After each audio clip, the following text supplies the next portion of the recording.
नमस्कार. कोरुची इथून ही सर्वात महत्त्वाची बातमी फक्त आपल्या शिवराजी न्यूज या चॅनलवरती. बातम्यांचे लेटेस्ट अपडेट जाणून घेण्यासाठी आजच आमचे चॅनल लाईक करा, शेअर करा, सबस्क्राईब करा आणि पाहूया या बातमीचा सविस्तर वृत्तांत. कोरुची तालुका हातकणंगले जिल्हा कोल्हापूर येथील न्यू गोल्डन सर्कसचे आगमन.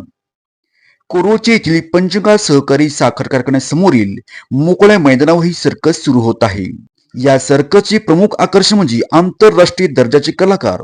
या सर्कसमध्ये 55 पेक्षा जास्त अनुभवी कलाकार आपली कला सादर करत आहेत. रोमांचक कसरती, हवेतील झोकी, सायकलवरील कसरती, चित्तथरारक जिम्नॅस्टिकचे प्रकार पाहण्यासारखे आहेत. त्याचबरोबर विदूषकांचे विनोद, लहान मुलांच्या मनोरंजनासाठी विदूषकांचे विशेष प्रहसन आणि गमतीशीर खेळ हे सुद्धा प्रमुख आकर्षण आहे. शासनाच्या नियमानुसार सर्कसमध्ये आता हिंस्त्र प्राणी किंवा हत्तीचे खेळ दाखवले जात नाहीत. त्याऐवजी मानवी कसरती आणि विदूषकांच्या खेळावर अधिक भर देण्यात आला आहे. सर्कसच्या माध्यमातून लुप्त होत चाललेली ही कला जिवंत ठेवण्यासाठी ग्रामीण आणि शहरी भागातील मुलांच्या मनोरंजनासाठी सर्कस हे एक उत्तम साधन ठरत आहे.